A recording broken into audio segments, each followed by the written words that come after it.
They tried to adapt. The whole idea was that you would adapt the Mars Pathfinder landing system for these new rover spacecraft. But the rovers were much bigger and more massive, and that created some problems. The airbags didn't hold up to this heavier payload, and they had to figure out how to make airbags that didn't shred when they tested them. Then they had problems with the parachute that wouldn't open correctly. They had to figure that out.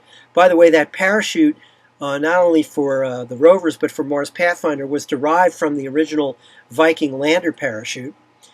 So was the heat shield.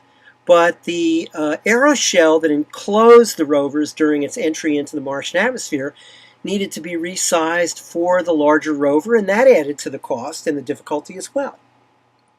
Well, finally, in January of 2004, both of two rovers made it to Mars. They were named Spirit and Opportunity. Spirit came down on the floor of a very vast crater called Gusev.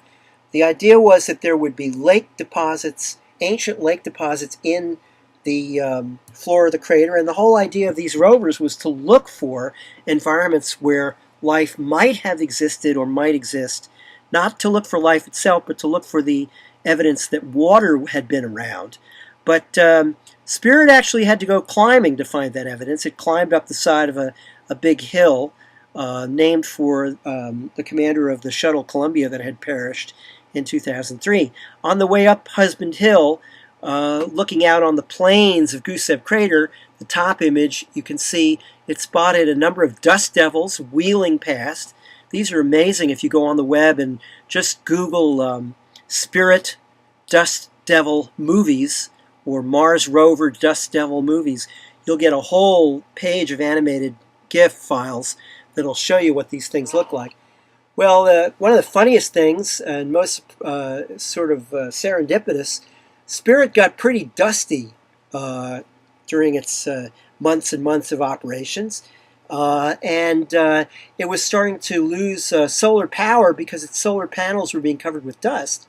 But one night, a dust devil came along purely by chance and passed over the rover, and it cleaned it completely off. And the next day, when the sun came up and the rover activated, the power levels were pretty much up to normal. So Spirit went on to make it to the top of Husband Hill in 2005, in the fall of 2005. Now, Opportunity, meanwhile, had rolled into a rather wide crater, which turned out to have layers of sedimentary rock in it. Just a perfect hole-in-one, beautiful, serendipitous thing for the scientists back on Earth to have these rocks staring at them when they first turned on the rover's cameras. And that's where the slew of instruments came in to play, because they used a rock grinding tool, they used a microscopic imager, and they used the two spectrometers, which can analyze the composition of the rocks, especially rocks containing iron or iron oxides. And they found, lo and behold, that the rocks at Eagle Crater, where Opportunity landed, had once been the sediments in a salty sea. And in the black and white inset picture, you see a close-up of an area about an inch across of those layers, and the round ball there is a tiny pellet of a kind of iron-bearing mineral called hematite, which can only precipitate in standing water. So this was tremendously exciting for the scientists. Well, the rovers kept on chugging, and on the left you see what the rover Spirit did as it climbed up Husband Hill in the first couple of years of its mission. And on the right, you see Opportunity's trek across the plains of the Meridian on Mars, Meridiani Planum, where it spent years trekking to a big crater called Victoria. It's now surpassed even that and is heading further south to an even bigger crater called Endurance.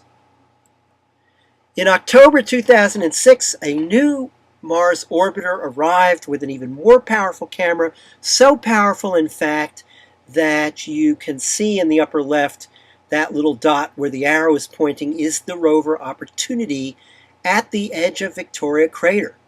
And just an amazing picture, almost a cinematic quality to this picture that shows you the incredible sagas of these Mars rovers, which are still functioning on Mars. Opportunity is still trekking along. Spirit is no longer mobile, but hopefully will continue to survive some while longer as a stationary lander.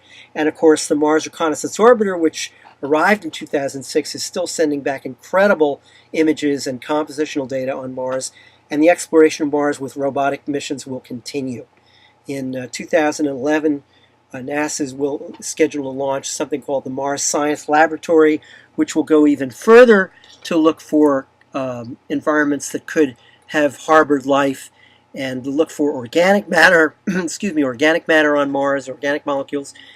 And then who knows, someday we will see humans on Mars. I can't tell you when that will be. When they get there, this is what they will see when they look into the night sky. This is a picture taken by the rover Spirit as it stood on the floor of Gusev Crater looking up into the pre-dawn sky in March of 2004. And there's a tiny little bright dot in that sky that you can see has been magnified, and that's us, that's the Earth.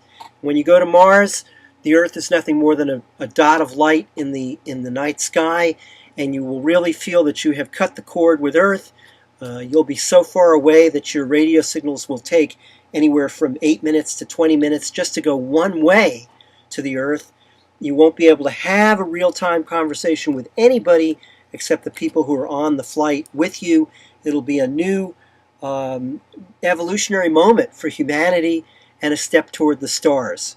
It'll be tremendously challenging and difficult, but that's what we do as human beings. That's what I hope you've seen in this entire course, that space exploration brings out the best in us because we follow our innate human drive to explore, our innate human curiosity, and we marshal, as Kennedy said, the best of our abilities and skills to do things that seemed like science fiction, things that seemed impossible. And as a result, we're all enriched not only by new knowledge and discoveries, but by new perspectives and a new sense of ourselves and our place in the universe. Well, I hope you've enjoyed these lectures. I'm Andy Chaikin, and thanks a lot for watching.